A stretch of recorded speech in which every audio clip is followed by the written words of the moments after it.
Om Shanti.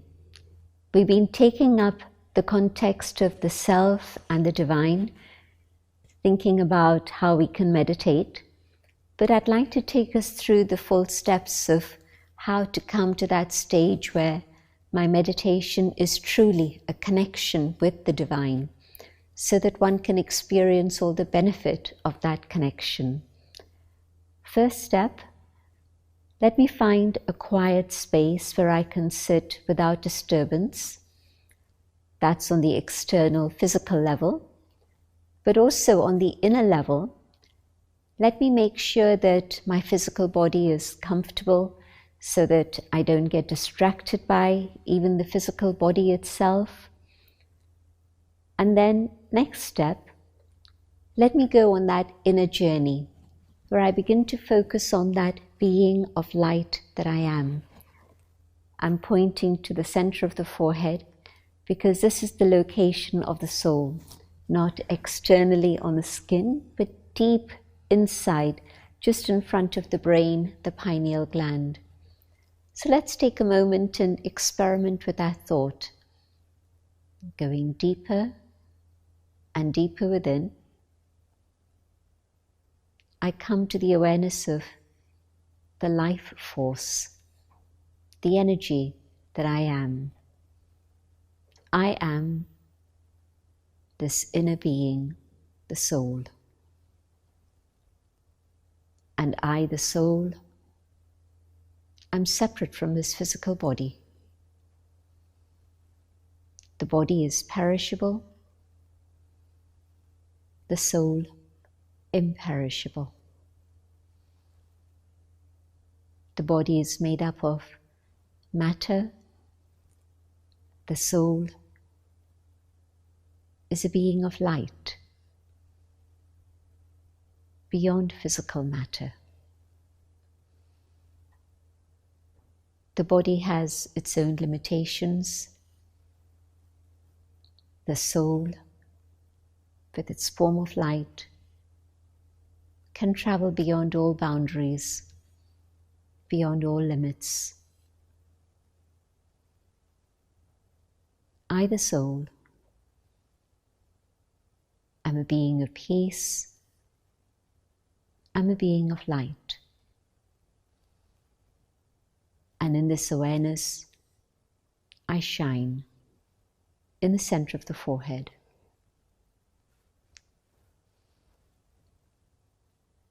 The more I practice this awareness, the easier it is to meditate.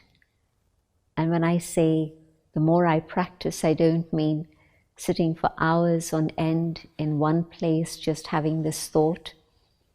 Sitting down meditation is essential, but finally we want to get to the stage where, as I walk and move and engage in all the things that are my responsibility, I'm still able to maintain my own identity and awareness of I, this being of light.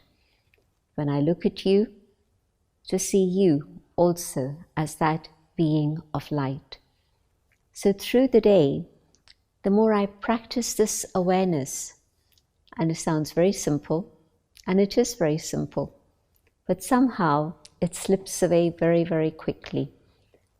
But the more I practice this awareness through the day, then when I have a few moments to actually sit down to meditate, it'll be very easy for me to shed the awareness of the body and just come to that feeling, that awareness of the inner being, the soul. Next step, I'm not chanting a mantra, I am a soul, I am a soul, I am a soul. I'm thinking it, I'm feeling it.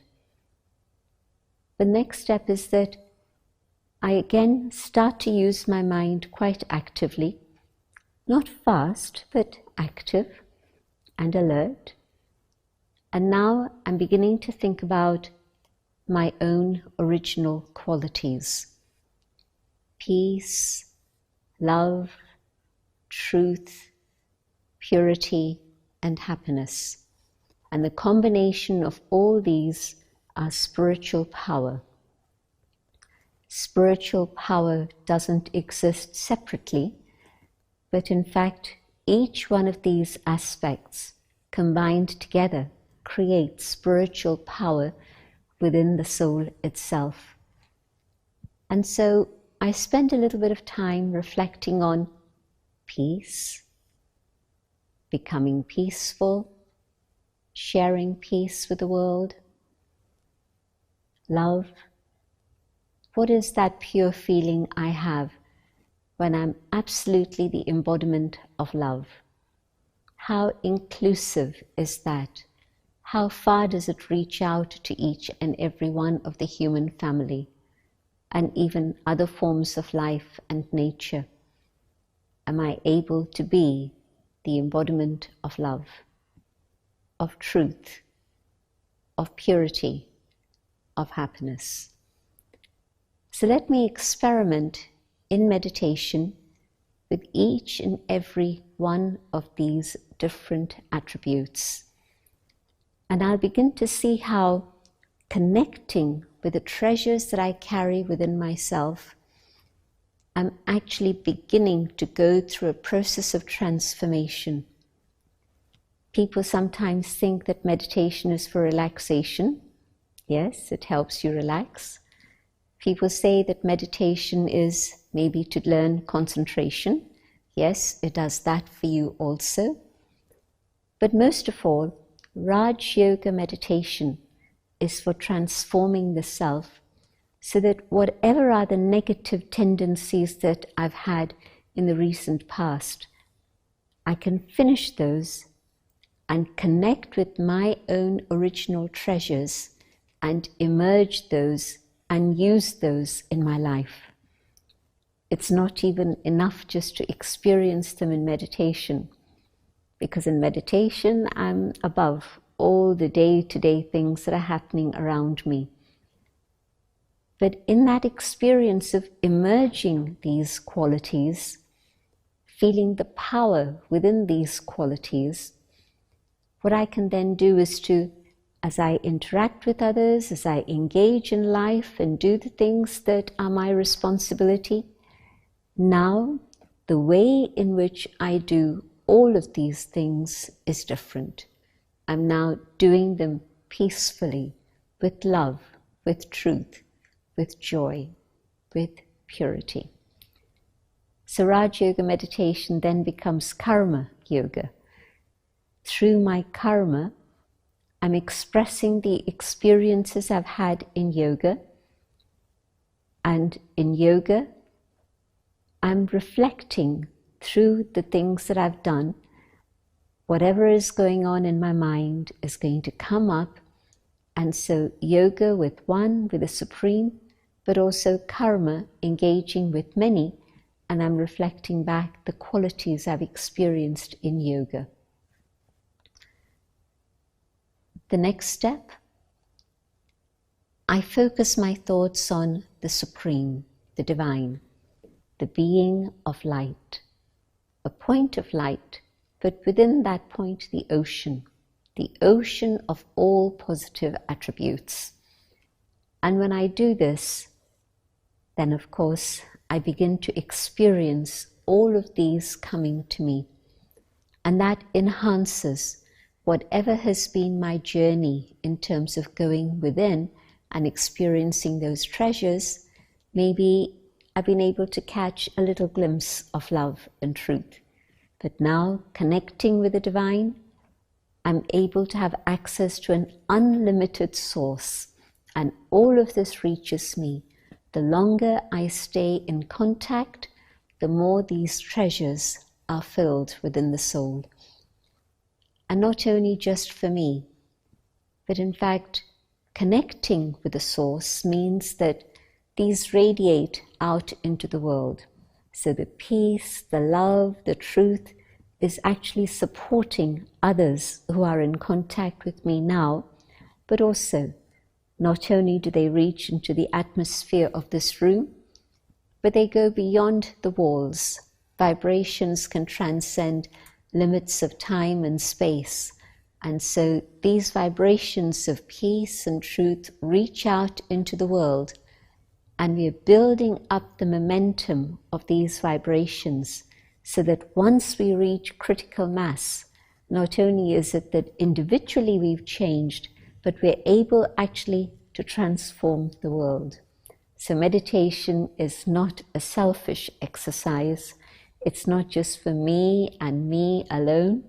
Yes, I'm doing it for myself to be able to benefit from my relationship with the divine, but I'm also doing it to serve the world. This is called Mansa Seva, serving through the mind. But of course, the mind itself has to be served first, so that the mind becomes a good instrument to be able to be of capacity to serve the world. So I'm increasing the purity of my thinking, my feeling, my own mind, so that I'm capable of serving the world. Mansa Seva. So the relationship with God is the next step.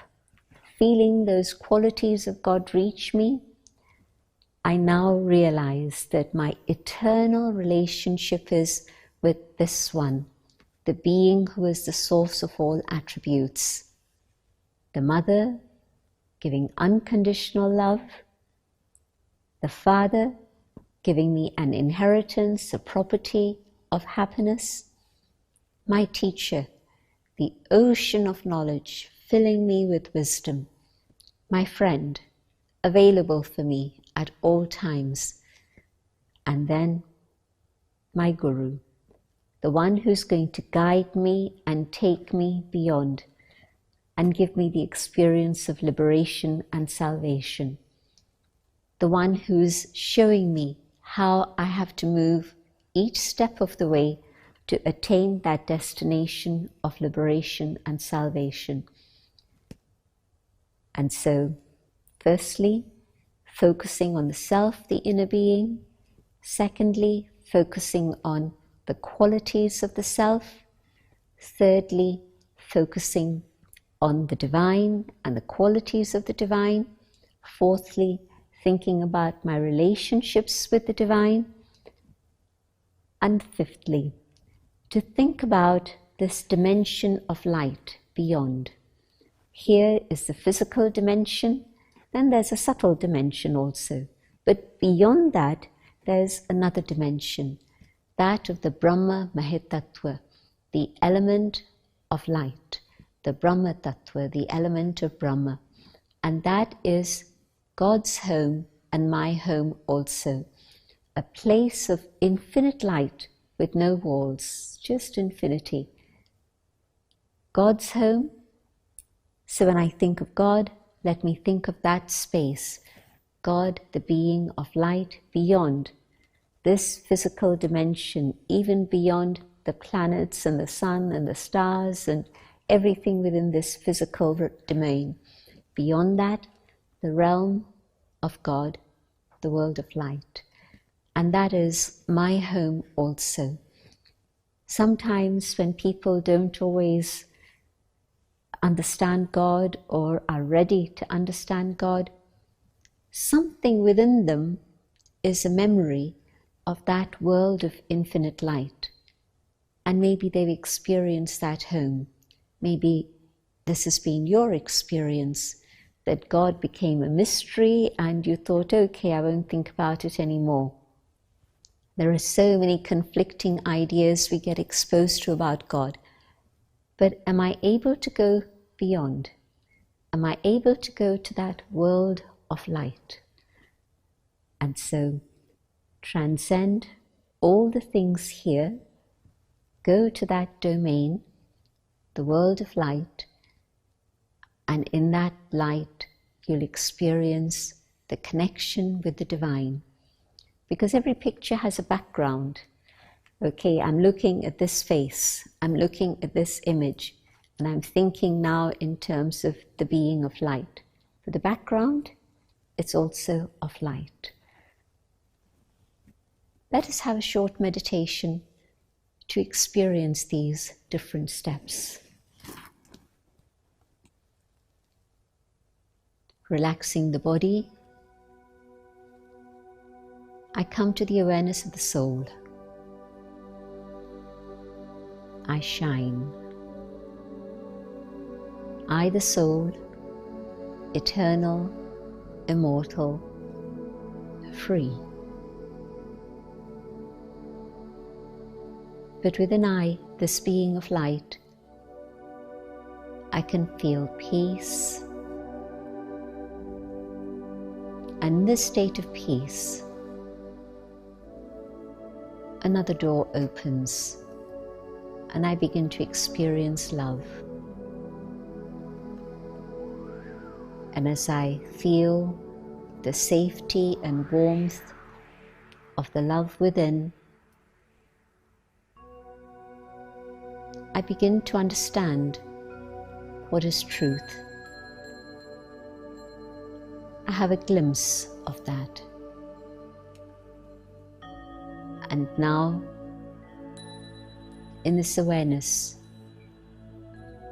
of truth, I realize that my natural state is of purity, clean, positive, free from any other influence. And that brings joy. This is my eternal state of being, of happiness. And now, knowing myself as this being of light, I connect with the divine, the supreme, the ocean of peace. And the power of peace radiates out into the world, touching every living being, touching the elements of nature.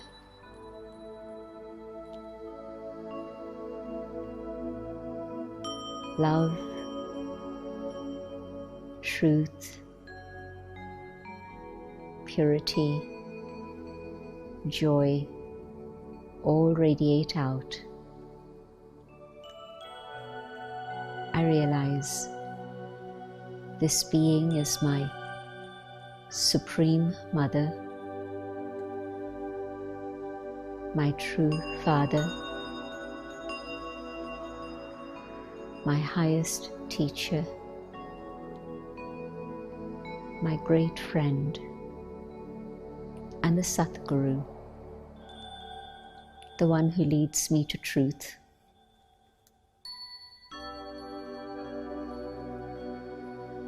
And I find myself in this space of light, connected with the Supreme in my home, the world of infinite light.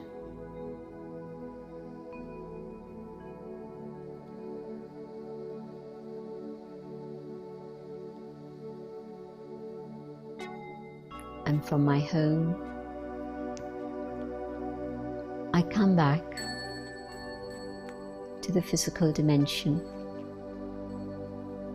But even as I come here to the physical world, I keep this experience with me. Om Shanti.